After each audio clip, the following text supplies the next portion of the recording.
नमस्कार, मैं अभिषेक कुमार पाठक आप सभी का न्यूज़ 19 हिंदी में दिल से स्वागत करता हूं। आज हमारे बीच हैं देवकांत सिंह जी, जो वर्तमान मुखिया हैं हैबतपुर पंचायत से, और ये बेगूसराय विधानसभा में जयप्रकाश जनता दल से उम्मीदवार घोषित किए गए हैं। आइए हम इनसे बात करते हैं। आपका हमारे चैनल में दिल से स्वागत है। नमस्कार। मुखिया से अचानक विधायक, ये चाहत कैसे आई? चाहत इसीलिए आए जो हम लोग जनता के बीच में गए और हम लोग जनता के बीच गए, जनता हम लोग को निर्वाचित किए, अजय बहुमत वोट से हमको जिताएं और हमने जनता के साथ जो वादा किए वो काम किए, घर घर जाकर को काम किए। कहीं ना कहीं मुखिया वर्तमान अभी आप हैं, तो कहीं ना कहीं आपकी पंचायत की जो जनता है आपको पूरी तरह से समर्थन दिए, तभी आप मुखिया बने हैं। तो अभी विधानसभा में बेगूसराय में आप जनता से कितना विश्वास है आपको, जनता आपके साथ देगी? पूरे विश्वास है बेगूसराय की जनता से, बेगूसराय विधानसभा की जनता से हमको पूरे विश्वास है और जनता को मेरे ऊपर विश्वास है। बेगूसराय में और भी पार्टियां हैं, फिर हम भाजपा ले ले, जदयू ले ले, राजद ले ले, किसी पार्टी, उस पार्टी के बीच में आप अपने आप को कितना मजबूत मान रहे हैं? लेकर के हमारे जो जयप्रकाश जनता दल हैं उनका सिद्धांत बहुत बड़ा महान सिद्धांत है और महान आदमी थे। उन लोग को महान सिद्धांत के ऊपर हम लोग ने बेगूसराय विधानसभा से खड़ा हुए हैं और हम लोग जनता के बीच जनसंपर्क में गए और जनता को साथ हम लोग घूमे फिरे, जनता की समस्या से हम लोग अवगत हुए हैं, ताकि बेगूसराय विधानसभा को जो स्थिति बना को रखा हुआ है वो स्थिति अगल बगल के कोई विधानसभा का नहीं है, ताकि सड़क का हो, विद्यालय को हो, छात्र को हो, बेरोजगारी को हो, किसान हो, मजदूर हो, सबों को स्थिति सही नहीं है हमारे विधानसभा में। इसी लेकर के हम यही उम्मीद पर में हम अपने विधानसभा को विकास को ओर ले जाने के लिए हम लोग खड़ा हुए हैं जयप्रकाश जनता दल से। जीतने के बाद, क्योंकि अक्सर होता है वादा कुछ और हो जाता है, इरादा कुछ और हो जाता है जीतने के बाद, तो जीतने के बाद अब जनता के बीच में किस तरह का काम करेंगे? देखिए, जब सुखाड़ हो जाता है तो अधिक मात्रा से पानी को पटवन कराना पड़ता है किसान को, जिसमें कि अधिक रुपया खर्चा होता है, ये लेकर को किसान को बड़ी क्षति पहुंचता है। हाँ, तो किसान के लिए हम लोग खड़े उतरेंगे, बिजली फ्री करवाएंगे अगर हमारी सरकार बनती है तो। जी, आपकी सरकार बनती है तो आप बिजली फ्री करवाएंगे। अभी सबसे अहम मुद्दा चल रहा है बेरोजगारी का। युवाएं जो हैं बेरोजगार घूम रहे हैं, बेरोजगार हैं, पढ़े लिखे लोग भी बेरोजगार हैं। तो बात अगर शिक्षा की करें, बेरोजगारी खत्म करने की कहें, तो उस मुद्दे पे आप कहाँ तक काम कीजिएगा? देखिए, शिक्षा के विषय जो बोले, शिक्षा के लिए हम लोग को जब सरकार बनेगी तो विद्यालय में कंप्यूटर की व्यवस्था कराने के हम लोग को सरकार निश्चित रूप से कराएंगे, जिसमें कि मेरा सहयोग पूरा रहेगा और लड़ाई हम लड़ेंगे कंप्यूटर का व्यवस्था कराने के, ताकि हम लोग को शिक्षा का अच्छा प्रदान हो।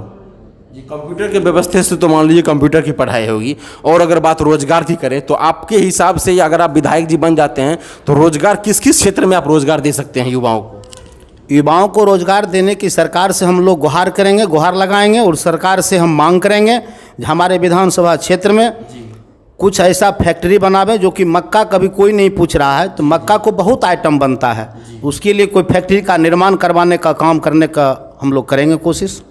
जी, जहाँ बात विकास की होती है, जहाँ बात विकास की होती है, वहाँ आपको कमी कहाँ दिखाई दे रही है? देखिए, विकास के जगह तो बहुत कमी दिखाई दे रहे हैं, ताकि शहर में जाइए, चाहे ग्रामीण क्षेत्र में जाइए, पंचायती स्तर पर जाइए, जो स्थिति पंचायत स्तर में है वही स्थिति नगर निगम में है।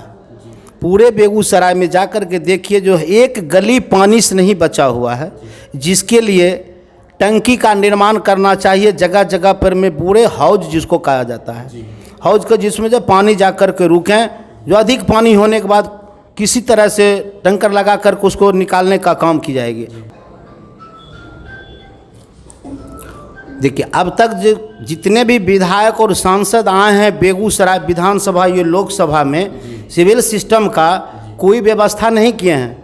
हम लोग को विधायक पद से आने के बाद हम लोग वादा करते हैं जनता के साथ, जो एक बूंद पानी सड़क पर रहने नहीं देंगे, ताकि उसका अविलंब व्यवस्था की जाएगी। बिहार में एक बहुत बड़ी परेशानी आती है हर साल।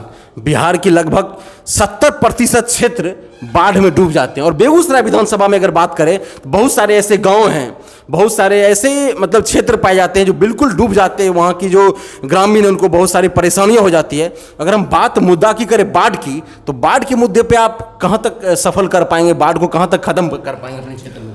देखिए, बाढ़ का ख़त्म करने का सवाल है, लेकिन जो बूढ़ी गंडक बांध है उस बांध का स्थिति भी समूचे जाके देखा जाए। आप मीडिया वाले लोग हैं, आपको पूरे पावर दिए हैं, आप लोग जा कर के देखें। स्थिति बिल्कुल जर्जर बना हुआ है बूढ़ी गंडक का बांध का। और देहाती क्षेत्र में जो बलान बोला जाता है, बैती बलान, बलान में भी अधिक पानी आने के कारण बैती बलान के भी बांध की स्थिति दयनीय बना हुआ है, देखने का चीज़ है। और अभी तक जो हमारे बीच जो आए हैं, विधायक आए हैं, विधायिका आए हैं, सांसद आए हैं, ताकि वोट के ही समय जो है सो घूमते हैं। जीतने के बाद अब तो कोई देखने के लिए नहीं गए हैं जो जनता क्या स्थिति में रह रही है। जनता को बीच जो बांध है वो कब बांध टूट जाएगा बाढ़ के समय में, वो कोई देखने के लिए नहीं आते। जब बांध टूटने वाला होता है तो सब दौड़ने लगते हैं वहाँ पर, मुझे बचाओ बचाओ बचाओ, बांध बचाओ, बांध बचाओ। उससे पहले व्यवस्था करना चाहिए बांध की, वो नहीं होता है। सही समय पर में काम नहीं होता है, जिसके कारण बाढ़ से लोग ग्रसित रहते हैं, बेगूसराय विधानसभा में खास करके। जहाँ तक बात चुनाव लड़ने की हो, हम लोग को जयप्रकाश जनता दल से विधायक पद से जनता मत देकर जिताएंगे। हम लोग जब आएंगे तो ये सारी समस्या जो है बांध की, जल की, वो सारी समस्या को हम लोग हल करने के अविलंब काम करेंगे। मतलब कहीं ना कहीं बाढ़ के लिए भी आप पूरी तरह से सोच लिए काम करना है, बाढ़ को ख़त्म करना है। हमारे चैनल के माध्यम से जनता को एक ऐसा संदेश हम चाहते हैं आप दें, ताकि इतने सारे पार्टियों के बीच में भी वो आप पे भरोसा करे। एक ऐसा संदेश क्या देना चाहेंगे आप? हम लोग जनता को भी संदेश देना चाहे यही जो जनता अब तक जो है सो नेता को चुना है, अब की बार जो है एक घर के बेटा खड़ा हुआ है घर घर सेवा करने के लिए। जनता अगर हमको चुनते हैं तो हम सारी समस्या को निदान निश्चित कर देंगे हम लोग को आने की बाद। देवकांत सिंह जी का यही आखिरी में कहना है, जो जनता अब तक एक नेता को चुन रही है, एक बार एक मौका एक बेटा को दे दे। जी, यही बोलना चाह रहे हैं ना? बिल्कुल यही चाह रहा हूँ बोलना। और जनता के ऊपर हम लोग को पूर्ण विश्वास है, जो हमको वोट देंगे हम जीतेंगे। और जनता को भी हमारे ऊपर पूर्ण विश्वास है कि हमारे बीच रह कर के विकास करेंगे, हम लोग को सहयोग करेंगे और दुख सुख में हमको साथ। आपका बहुत बहुत धन्यवाद, और आपने हमारे चैनल के माध्यम से अपनी बातों को जनता के बीच में रखा। हम लोग पूरे सदर विधानसभा को, जनता को हार्दिक अभिनंदन करता हूँ, साथ ही साथ चंदन करता हूँ, साथ ही साथ वंदन भी करता हूँ।